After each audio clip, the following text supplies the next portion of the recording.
तकरीबन 100 वर्ष पहले की बात है। खरोड़ी राज्य में एक सुमड़ी नाम का गांव हुआ करता था, जो जंगल के बीचों बीच स्थित था। उस गांव में दो दोस्त हुआ करते थे। दोनों काफी आलसी किस्म के इंसान थे। दिन रात सिर्फ अमीर बनने का सपना देखा करते थे। एक दिन जब वह दोनों एक पेड़ के नीचे बैठकर आपस में बात करते हुए, हाँ, काश भाई मणि, ये पेड़ एक जादुई पेड़ में बदल जाता। इसके पत्तों में पैसे ही पैसे होते। जितना मन उतना पैसे तोड़ के सबसे अमीर बन जाता। हाँ भाई, तुम सही तो कह रहे हो। अगर ऐसा हो जाता तो हमसे अमीर यहाँ कोई भी नहीं होता। शीरू थोड़ा कपटी इंसान था। वह मणि दोनों दोस्त थे, मगर शीरू सिर्फ अपने बारे में सोचता था और मणि ठीक उसके विपरीत था। वह दोनों की भले के लिए सोचता था। वहीं दूसरी ओर उस राज्य के राजा के महल में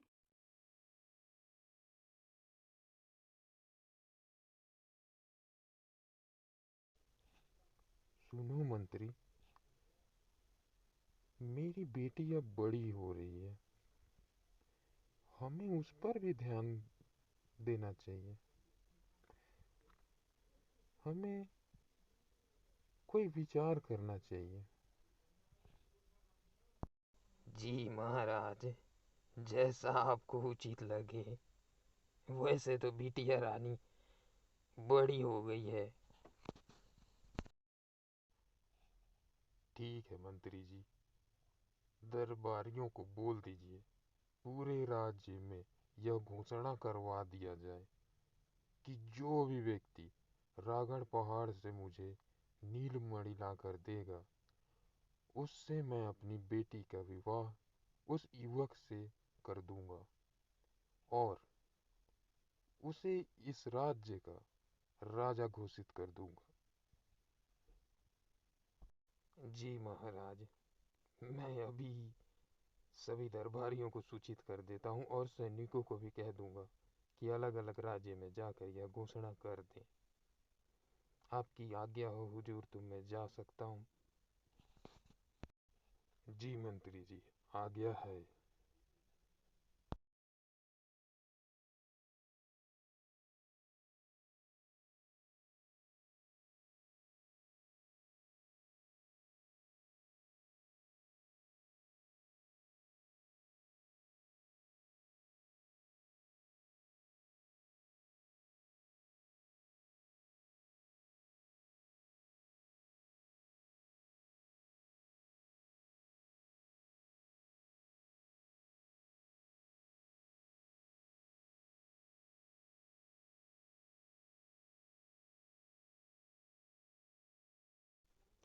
सभी सैनिकों और मंत्रियों को यह सूचित किया जाता है कि सभी गांव में जाकर यह सूचना पहुंचा दें कि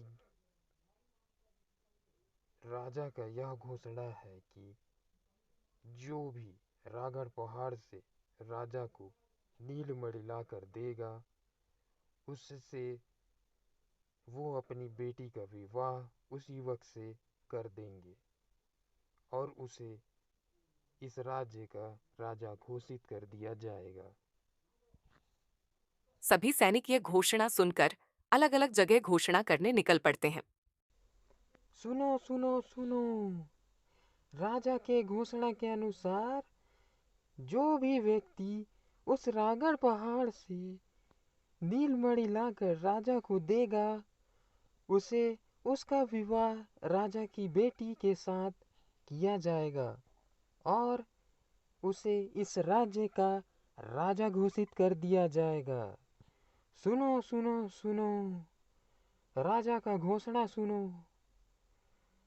राजा के अनुसार जो व्यक्ति उस रागड़ पहाड़ से नीलमणि लाकर राजा को देगा, उसका उस राजा की बेटी के साथ विवाह करने का अवसर प्रदान होगा और उसे इस राज्य का राजा घोषित कर दिया जाएगा। सभी ग्रामवासी सुनो। सुना मणि? हमें यह ऊपर वाले ने अवसर प्रदान किया है कि हम अमीर बन जाएं। अब हम उस पहाड़ी में जाकर सबसे पहले नीलमणि ले आते हैं, फिर हमारे गरीबी के दिन दूर हो जाएंगे। बताओ क्या कहते हो तुम? ठीक कहा सीरू तुमने। चलो राजा के पास जाकर उनकी आज्ञा लेकर हम पहाड़ की ओर निकल पड़ेंगे।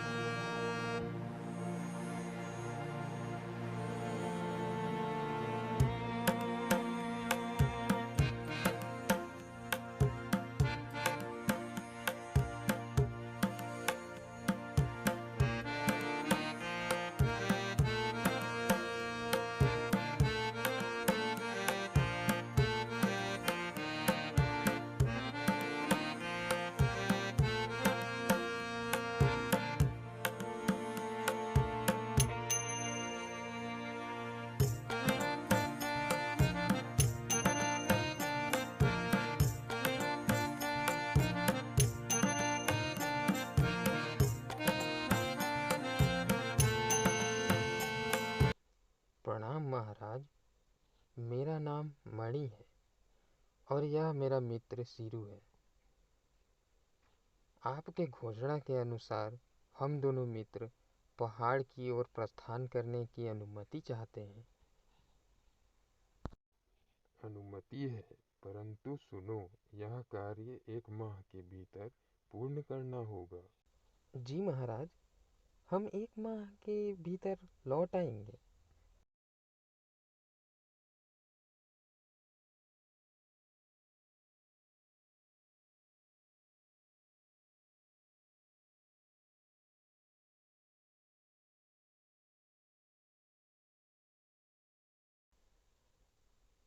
भाई मणि सुनो, रास्ता बड़ा कठिन लग रहा है मित्र।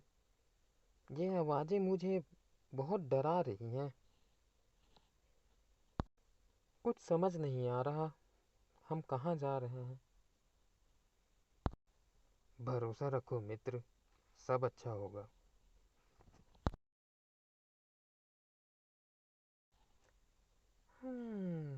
सब अच्छा होगा। एक बार मैं नीलमणि के पास पहुंच जाऊं तो मैं तुझे मार दूंगा और नीलमणि राजा को सौंपकर इस राज्य का महाराजा बन जाऊंगा। लो मित्र, पहाड़ आ गया। अंदर जाने का रास्ता ढूंढते हैं, चलो।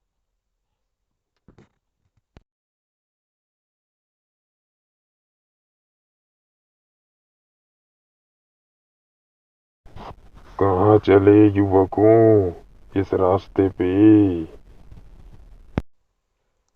हे महामानव, हम नीलमणि की खोज में सुमड़ी राज्य से राजा के आदेशानुसार यहाँ आए हैं।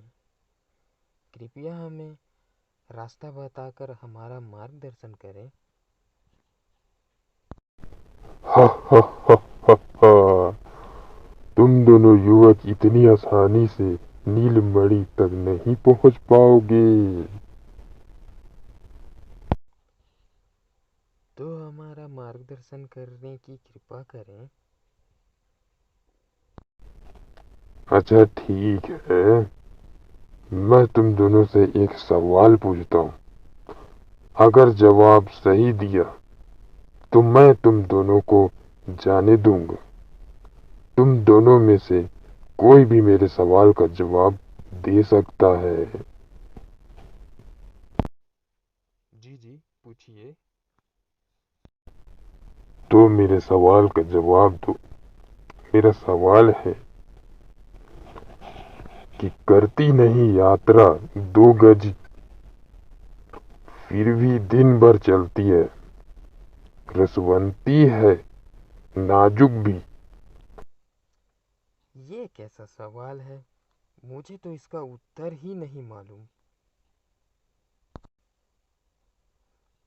इसका जवाब है जीभ। जीभ ही एक ऐसी चीज है जो बिना यात्रा करे चलती ही रहती है और लार्वा के बीच रहती है, नाजुक भी है और मुंह के अंदर रहती है।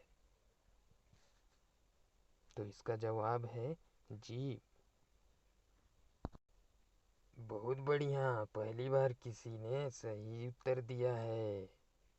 मैं तुम्हें आगे जाने की रास्ता दिखाता हूँ।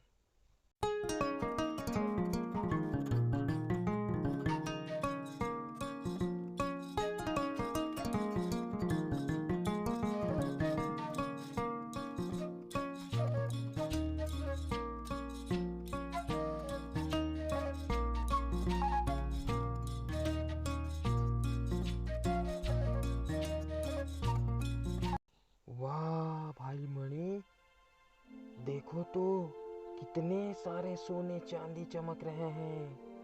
कभी जिंदगी में गरीब नहीं रहना पड़ेगा। अगर हम इसे ले जाएं तो हमें राजा के पास जाना भी नहीं पड़ेगा।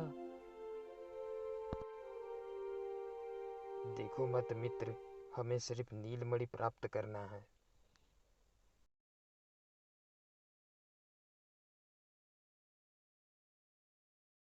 अगर मैं सारा खजाना ले जाऊं तो मैं राजा से भी बड़ा बन जाऊंगा।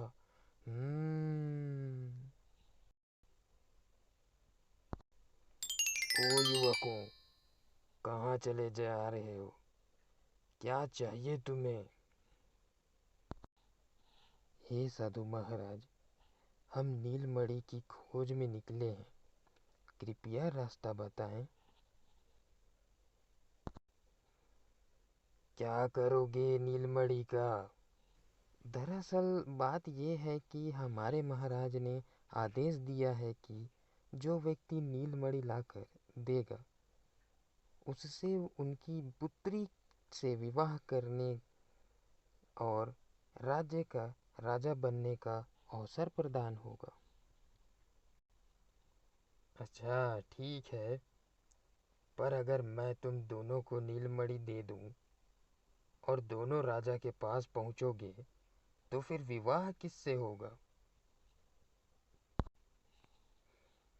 मैं करूंगा, और राजा बनने के बाद मैं अपने मित्र को अपना सेनापति बना दूंगा। अच्छा ठीक है। देखो तुम दोनों के पास दो मणि रखी हुई है, एक है नीलमणि और दूसरा है रुद्रमणि। नीलमणि लोगे तो सिर्फ राजा तुम्हें एक राज्य देगा। रुद्रमणि से तुम सारे राज्य को अपने वश में कर सकते हो। तो बताओ, तुम क्या लेना पसंद करोगे? साधु महाराज, मुझे तो सिर्फ अपने राजा राजेश्वर की आज्ञा का पालन करना है, तथा मुझे सिर्फ नीलमणि ही चाहिए। और विश्व को अपने वश में रखकर मैं क्या करूँगा? आज जिंदगी है तो कल नहीं है, इसलिए मुझे नीलमणि ही देने की कृपा करें। मुझे नहीं चाहिए नीलमणि, और एक राज्य मणि तुम ही रखो। मुझे तो रुद्रमणि चाहिए, ताकि मैं पूरे विश्व में राज कर सकूं और पूरे दुनिया का राजा बन सकूं। मणि वत्स, तुम सच्चे और दयालु हो, मैं तुम्हें नीलमणि प्रदान करता हूँ। और सीरू, तुम लालची और दुष्ट व्यक्ति हो। तुमने तो अपने मित्र को ही मारने का सोचा, इसीलिए मैं तुम्हें इस संसार से ही गायब कर देता हूँ।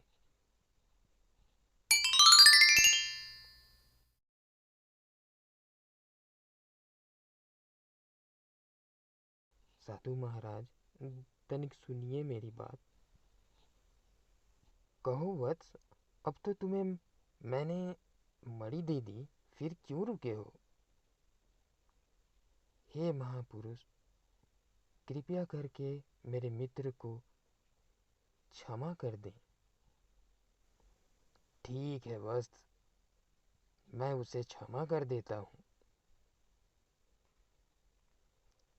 मुझे मुझे माफ कर दो मित्र, मैं तुम्हारा बुरा चाहा, कृपया माफ कर दो। कोई बात नहीं मित्र, चलो अब महल की ओर चलते हैं।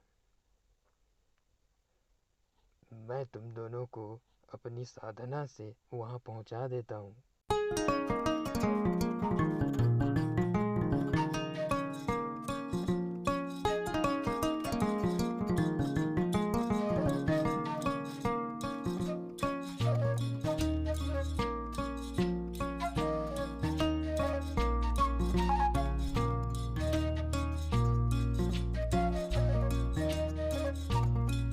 लीजिए महाराज, हम नीलमणि ले आए।